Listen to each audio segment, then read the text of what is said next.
back talking about sea monsters?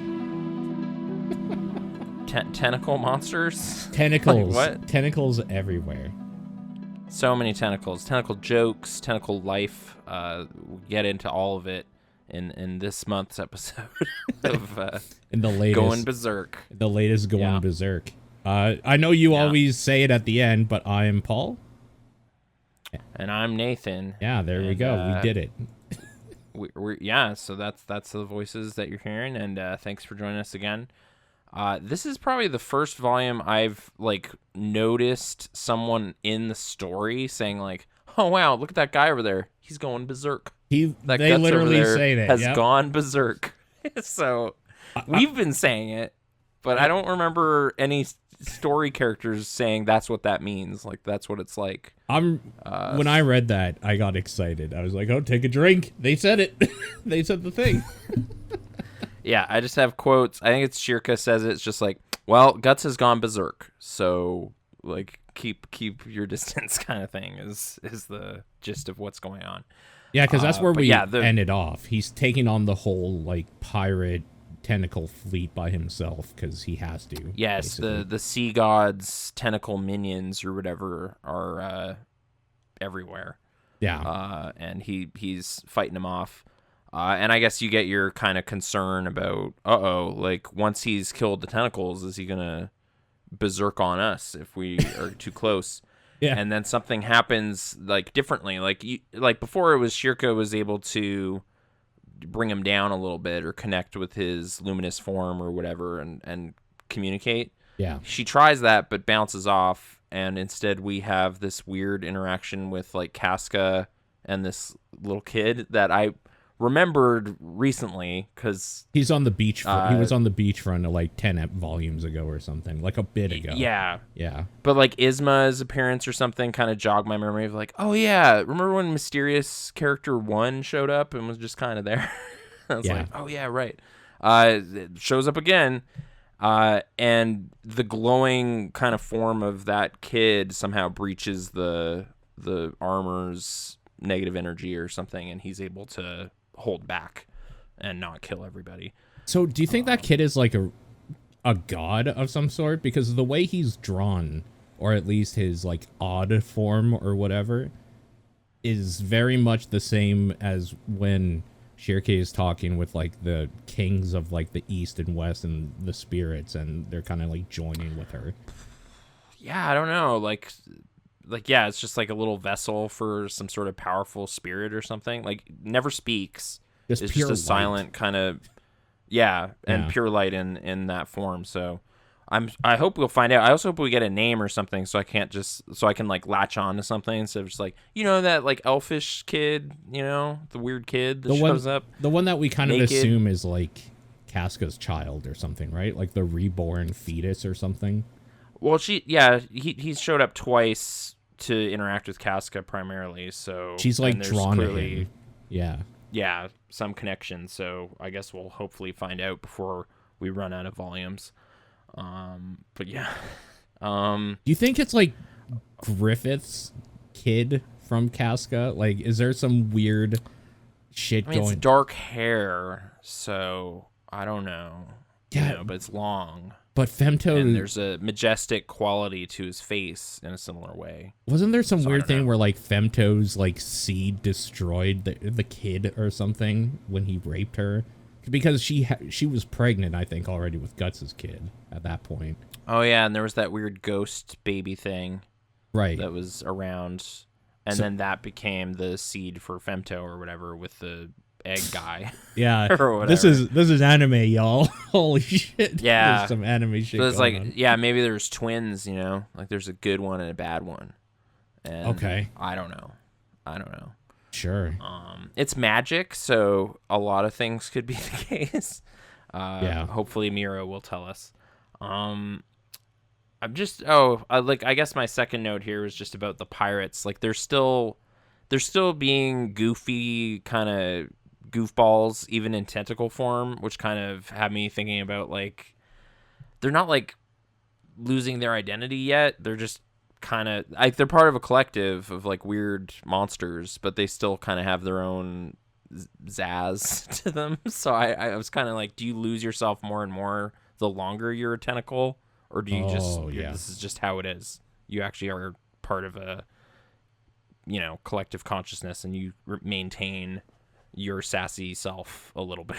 So because these pirates are just constantly cracking jokes. I don't want to like get too far because we kind of get an answer little bit. They start losing it later on, and I feel that it's because the sea god is waking up and taking full control of its own form, and this is kind of like, they're themselves because they're like that sea god is sleeping or whatever, so they can just like.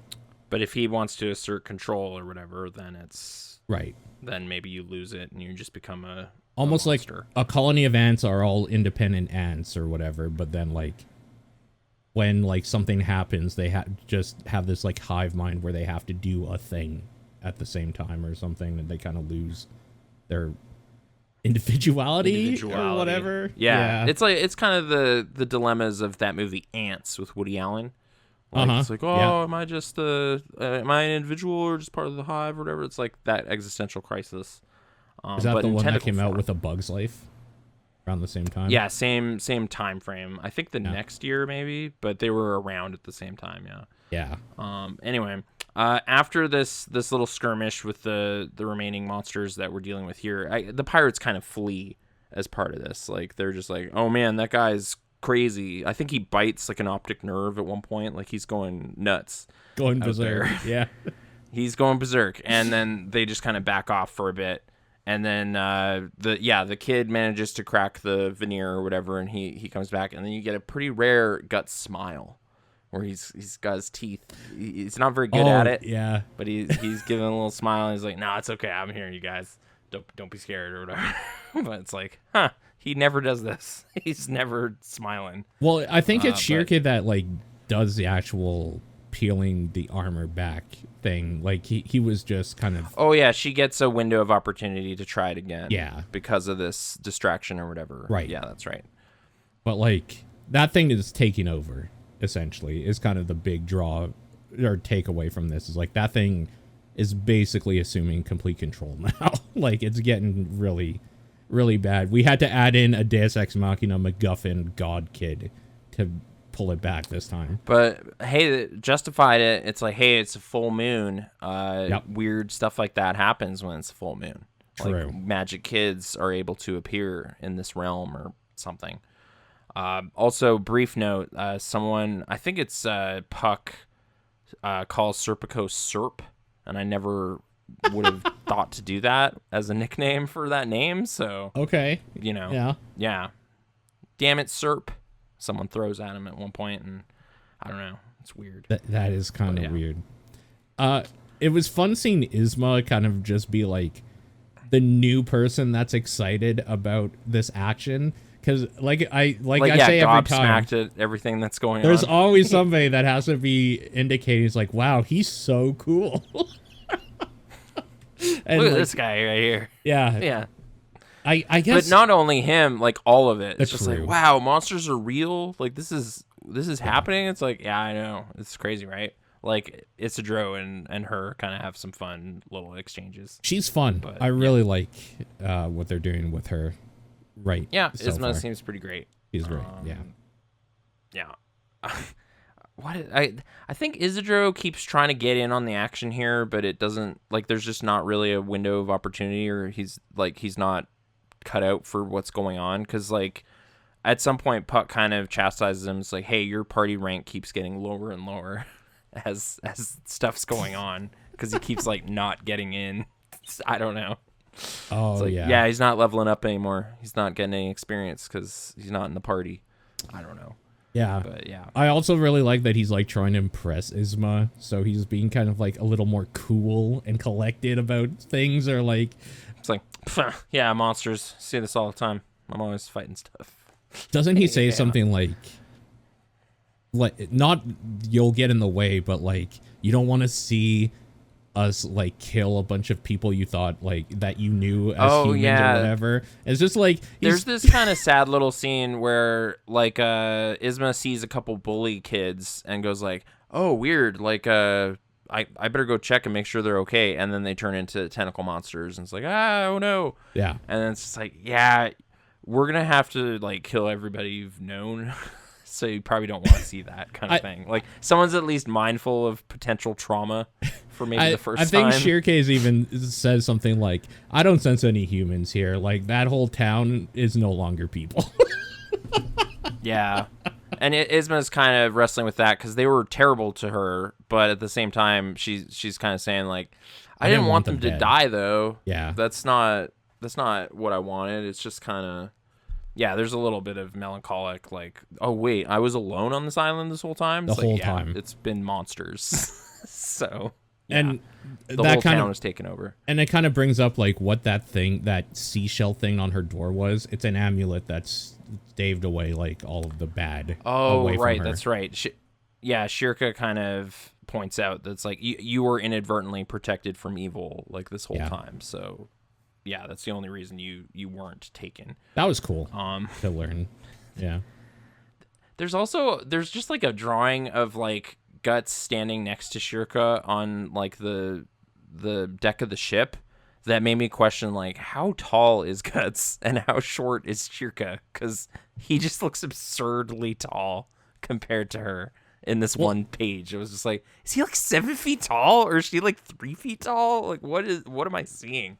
Man, I should try to find it because I don't remember that specifically. I guess that makes sense though. She is a child.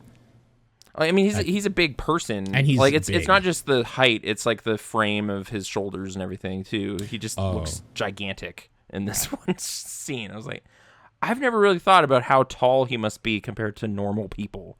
Like, is he like 6'8" or something? Is he like a basketball player? Yeah, probably like a monster or whatever. Is he a monster? Yeah. Like, especially in Berserk form. But yeah, just being able to wield the sword and everything. Or how tall is that sword? Like, how long is it in real life? I swear that they said... There was something, I think, that, like, people figured it out. I swear I read it somewhere. But see, if you know the dimensions of that, then you can easily figure it out. But anyway. Yeah. I just hadn't really thought of it, like, this whole time. Sure. Just like, oh, yeah, he's a warrior man. I don't know. It's like, no, he's really a giant. Yeah. Yeah. But I guess they're kind of... Yeah, sorry. No, it's just they're kind of readying up to do battle again, I guess. Like, I forget kind of what's prompting this new wave of attackers, but don't worry. Sorry. Yeah. Yeah, no, I was just going to say that, like, it's also hard to tell because the things he's fighting aren't worldly creatures most of the time anymore. They're not other soldiers. So. They're weird giant monsters, so yeah, I guess so. Yeah. Okay. Sorry. So yeah, the pirates flee for a bit, and then what prompts like the second wave or the second attack? Like they're out on the ship now sailing, and then they get attacked by a big fleet or something, right? Like a bunch of monsters. So yeah, they're trying to make a plan basically because they know that they're going to be attacked again eventually. So it's best that while they retreated, that a smaller party, which we find out to be Guts just by himself, because that's what happens or whatever, with Shirka kind of like in her luminous form, helping keep the bull at bay in the suit the whole time. Yeah, that's right. They make the decision to be like, oh, wait, we know where the heart of this problem is. It's in that cave. We should go root it out. Yeah. Let's kill it. Yeah. Yeah. Don't just leave it. Let's get rid of it. So, I don't know. I was enjoying this chapter, but it did kind of, like, play to me like, this is like a big side quest. This is like a DLC mission or something.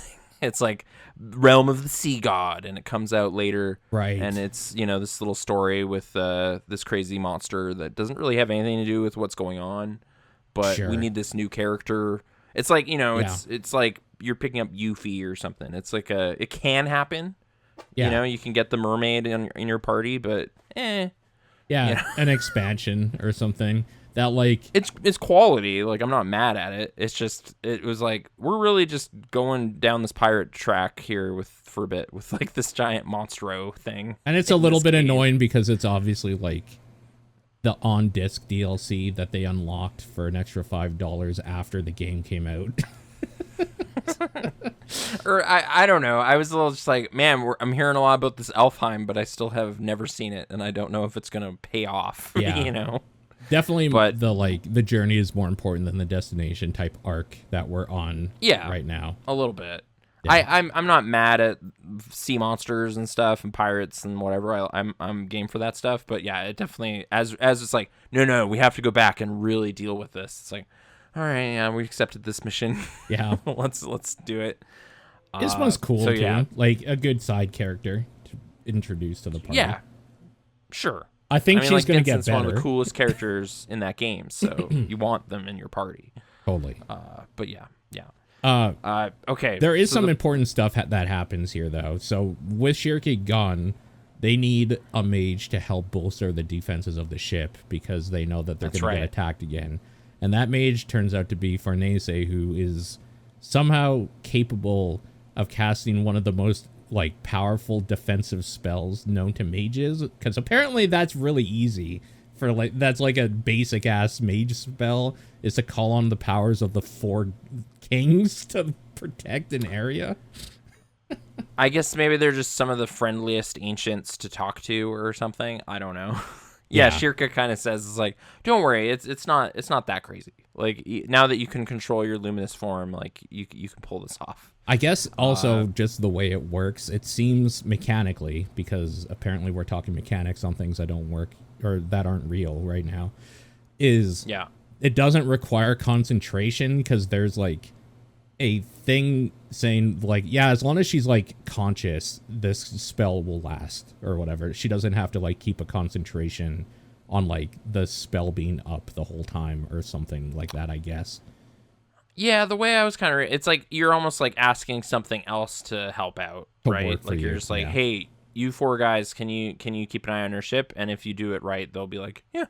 And then this kind of cloak of light or whatever is covering the ship, and all the sailors are super impressed and like wowed about it. And the brother's like, we could sell this at parties or something, like just being something. It's also like, what? Like a member of our family's a witch? Oh, and yeah, he's just enough to remind you that he's there. Really? Yeah. Or like hiding in a barrel later or whatever. It's just like, is everything okay? Is it over? Like, okay, yeah, this guy. Is it Magnifico or something? I can't remember even. Yeah, it's something like that. Yeah. But okay. As this battle kicks off and like Berserk Guts in Berserk armor, our buddy Berserk is gonna run off into the cave. He literally like is skipping over the water and rocks and stuff as he leaves. He manages to plant his foot right in the face of the pirate captain and like vault off of him. And I enjoyed how his like face kind of squishes in for a bit. I was like, is he dead? It's like, no, he's like a tentacle monster. He's fine. He's just squished. Yeah.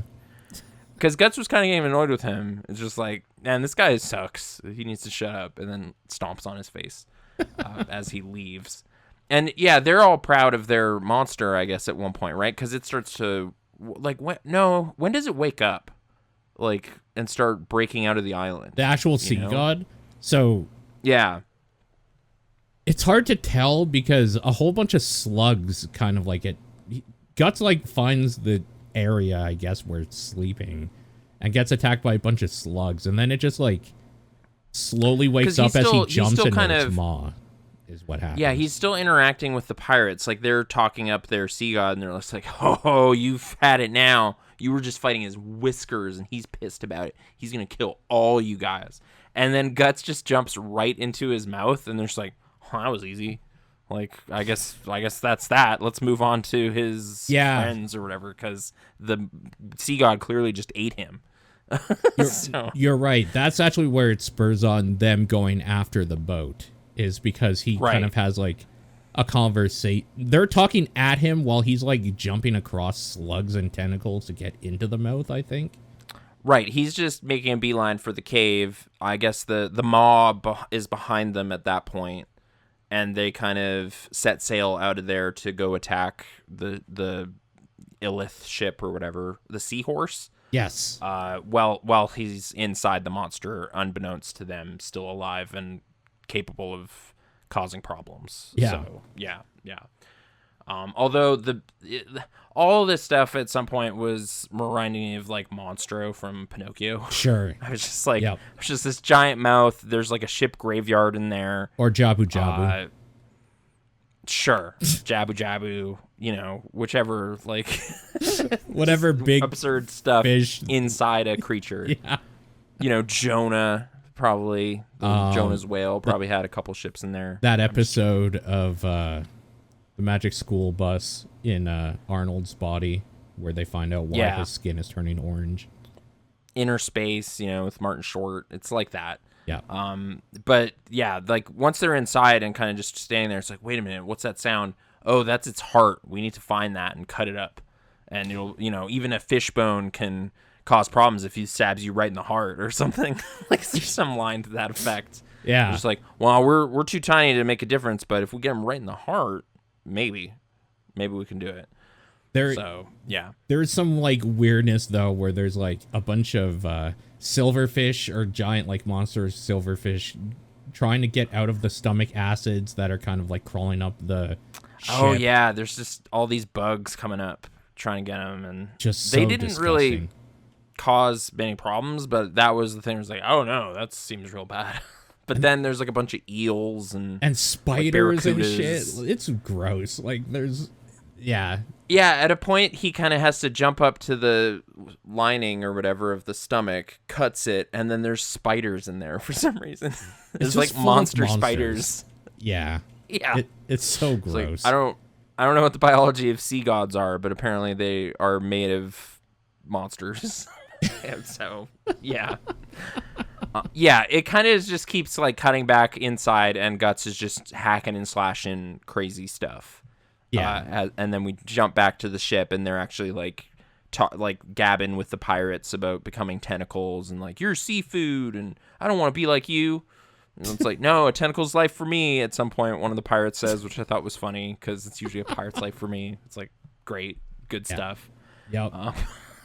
But yeah, and then at this point, like the sea god, like I thought all we were gonna get of the sea god was like a giant maw. Like the big mouth or whatever. I thought so too, yeah. But then the entire island starts kind of cracking open and cracking apart, and this like huge blob, like this big black head or whatever, starts moving through the ocean.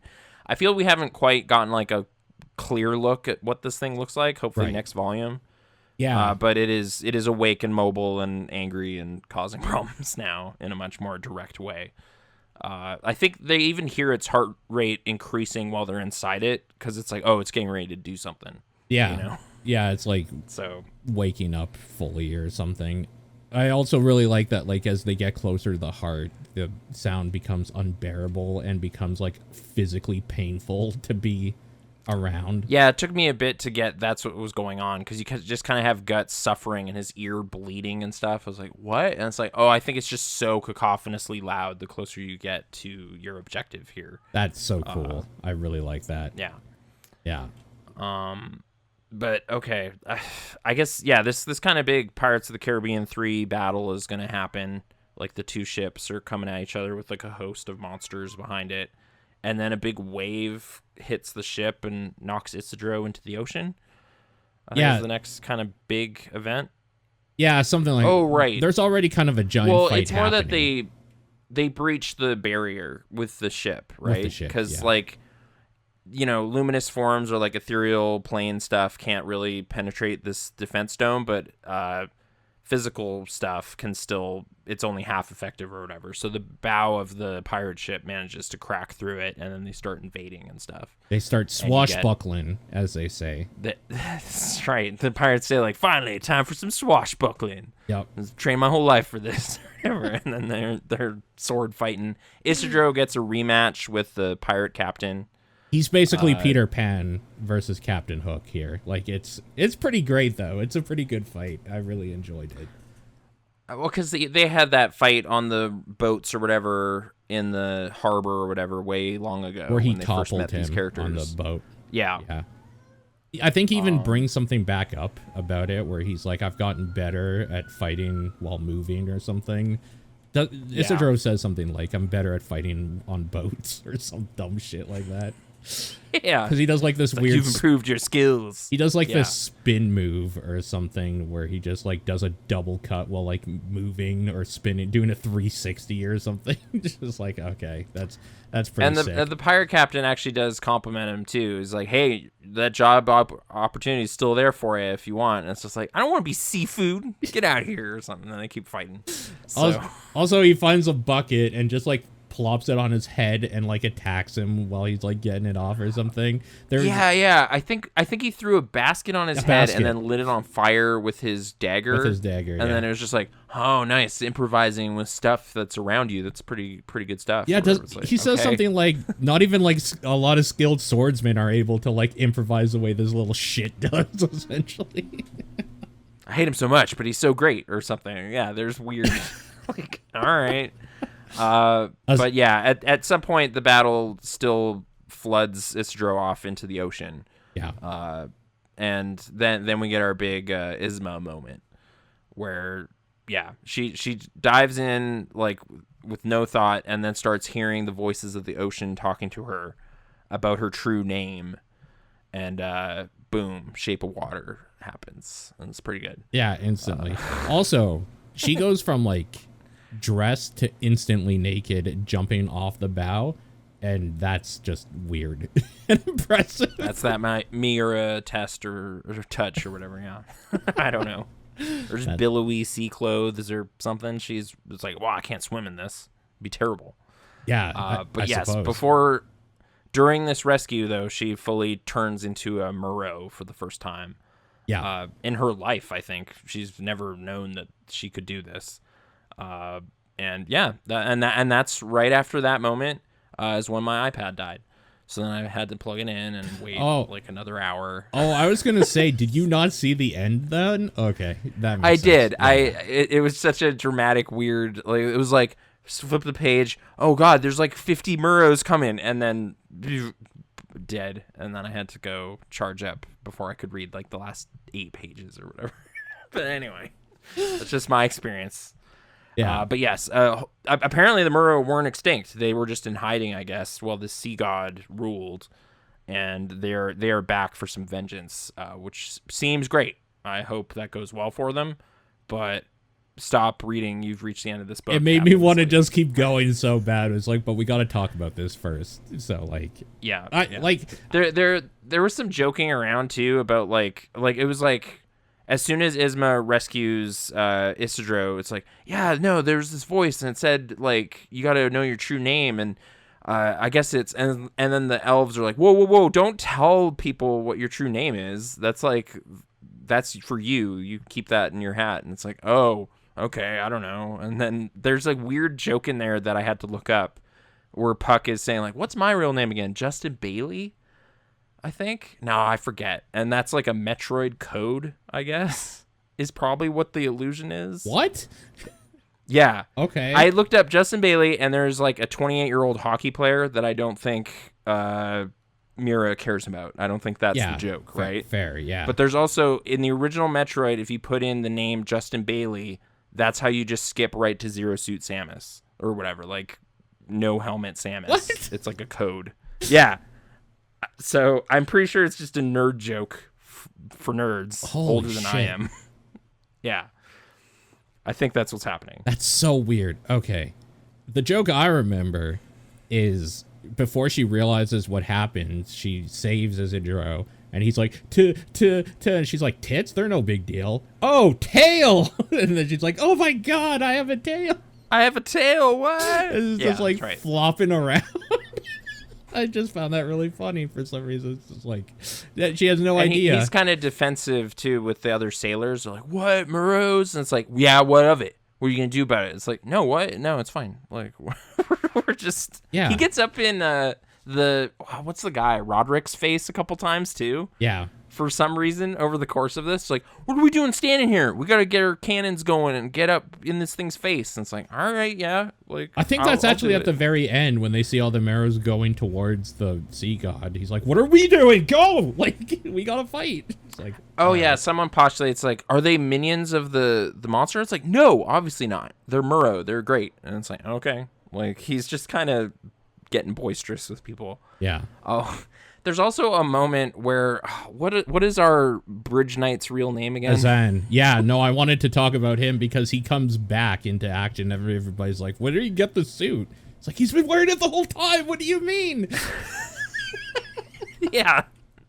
But there was a moment where he like is about to declare something. He's like, oh, is he finally going to come clear? Like, I am, in fact, that dude you know? But he says like, no, remember my name, the Black Mustache Knight. It's like, that's not your name. Like, what? Yeah. That's not even your nickname. What is this? Why are you still so ashamed?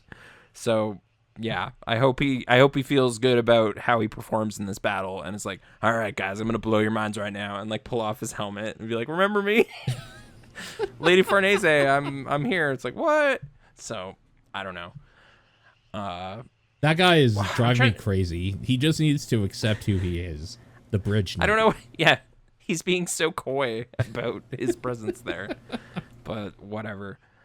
I'm trying to think if Farnese has another moment. Like, she kind of has that little kind of nod of appreciation with Serpico at one point, I think.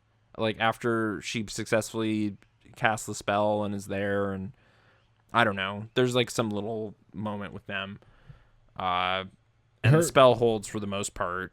Her thing is she's having to keep Shirkei's body like safe from, I don't know, toppling overboard or being killed or whatever. She does have a moment where she tosses the exploding vine thing again. Yeah, that's right. That's kind of it. Her big thing. I think right. People start like celebrating her a bit at the end, though. They're like, the guardian angel of the seahorse, it's you. And I was like, yeah, okay. Like, it's kind of these four god things. Like, at some point, Puck or somebody says like, hey, don't let it go to your head. And it's like, kind of, yeah, because you just summoned Ifrit and Ifrit did it. Like, you don't get the cred for this, really. But whatever. Yeah. You know. No, there was a cool line where like when the attack first happens and the giant force field is up or whatever, it keeps them all at bay. And Roderick says something like about how like the ship has a goddess that's protecting angels on it. I'm like, that's pretty sick or whatever. It's like fire at will, and there's just this explosion of like 100 cannons hitting this wall of monsters. It's like, that's fucking dope. That's really cool. So I was into it for sure. The back and forth was a little annoying because at some points I was just like, I just need to see what happens to Guts now, because he just did something incredibly weird or stupid where he jumped up and like cut the lining of this monster, and then like it just basically formed a burp that sucked them up into the next stage or something. It's weird. Oh, right. Yeah. It was like the stomach acid or something. Yeah. You're right. Yeah. I was a little mystified by some of the logistics of what was going on inside that creature. And like he it's knew like it sort would of a work. nonsense creature too. Yeah. It's so weird. Yeah. Yeah. It just made me want to read the next one because the Merrow are out. The ship is going straight for a god, essentially, and Guts is inside there, and I think some crazy shit's gonna go down. Mm-hmm. Also, I need Casca to get her memories back. It's driving me nuts. Yeah, her little moment where she at least like was cognizant of that kid and had that interaction. Where it was like, oh, Casca's doing something. Like she's figuring something out. But yeah, not much. I don't even think you get any like dialogue or anything from her in this volume. So somebody tries biting Isma's tail. That was weird. Oh, on the ship? Yeah, somebody like takes a chomp on her tail, and I don't remember who or why. I just remember somebody's mouth going like on it or something. Weird. I assumed it was Casca, but I don't actually remember that it was, because that seems like I could see that being Casca. That's something she would do. Yeah. But okay. That's the only person I would forgive for doing that in the lineup. That's like, what are you doing? I just looked it up. It's the kid that did it. Oh, the weird like silent kid. Sure. Oh yeah, he also has this kind of ominous moment where he's suddenly standing on the ropes of the ship or whatever, and just points at the god. And they're like, oh crap, that thing's coming, huh? Or whatever. So yeah. So hopefully we get a name next time. Do you think that god awakening is what awakened this in Isma too, though? Because there is a moment where like she falls down on the boat, and Isidra's like, "What's wrong? Like, what's happening or whatever?"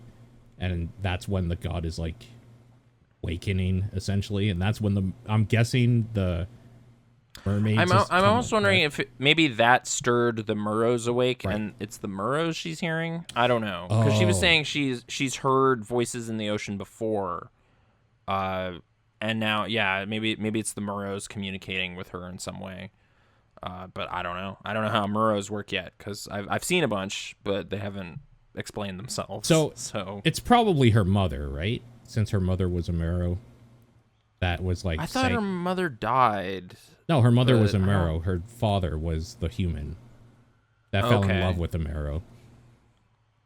Oh, okay. So maybe we'll get to meet her mom. Because who else would know her name? That sounds way too positive and happy for a Mira book. Like, be like, oh no, she tragically died like many years ago, but we know of you and we'll talk to you. But who else would know her name, though? Because if the name is like that important, where it gives kind of like the people who know it control over you, only the parents would probably know. It almost seemed like she knows her own name. I don't think they told her. It's like you had to dig deep into yourself and know that again. Maybe your mom told her when she was a little Merrow person. But yeah, I don't know. Yeah, she also has like fin ears and stuff now. Oh yeah, she's like fully transformed. Zora style a little bit. But yeah. And that, and we'll find out what goes on with that in volume 37. So yeah, there you go. I'm excited. Do we have any questions or queries or anything that piled up over the time? Let me just... I can't remember if we... Yeah, no, I think we read this one. Favorite fight. Yeah, we've talked about that. I'm pretty sure. Oh, did we? Okay. I think, didn't we? This was from a while back, so probably. We've done many episodes in between, actually, now that I look at it. So, yeah, I think this was an old question. So, no, we're good. Okay. We're caught up for now. But if people want to send in something, what's the... Oh, it is I have gone berserk. I have gone berserk. All one word together at gmail.com. That's right. How to do it. Yeah, there you go. I don't have any lingering questions really. No, this was a very visually heavy episode or volume or whatever. There was a lot of 2-page panels of like giant maws and weird creepy things and the sea god and the giant battle with pirates, and it's very, very cool. So a little hard to talk about auditorily about what it is. It's kind of one of those ones you have to read, and just not like a lot of revelations come up, but the big revelation except, Isma's... Oh, I guess we didn't really get into like, she's going to travel with them also, but that is apparent. I mean, that kind of went without saying almost. Yeah. That whole part was kind of cute, too, of like... Your entire, like, island is dead, and then it's just like, oh, is that okay with you? It's like, oh, no, it's great. Let's get to go on this adventure. Like, I've always wanted to be on a giant boat or whatever. Isidro just berating Roderick, saying, like, what, you're just going to leave her here? And he's like, what are you talking about? No, like, a guest of yours is a guest of mine. It's fine. And okay, wait, okay. Brief thing. Yeah. Isidro has, like, a weird nosebleed moment in this, but at, like, the weirdest time, where it's like she is throwing weights or something at monsters, and then he looks at her and suddenly gusher, and I was like, what? Why? Like, what is going on now? Oh, that's so exciting. I don't know, I guess he seems like the type... That's my signature weapon. That's so hot. Kind of. Like, I think he's probably into women that are able to fight. Like, I get it. She's good at throwing stuff, too. We're a match made in baseball heaven or something. In I don't baseball heaven. He's there. I think at some point they say it's pitching, effectively. Yeah. But yeah, she's throwing, like, lead weights or something at these monsters. Yeah. And I was confused, but... She's got that dommy mommy energy. And he likes it. I get it. Yeah. Yeah. But okay. Yeah, if you want to email, I've gone berserk@gmail.com, and hopefully less wait time on this next one, because we want to see how the sea battle ends. Hell yeah. But yeah. All right. See you next time.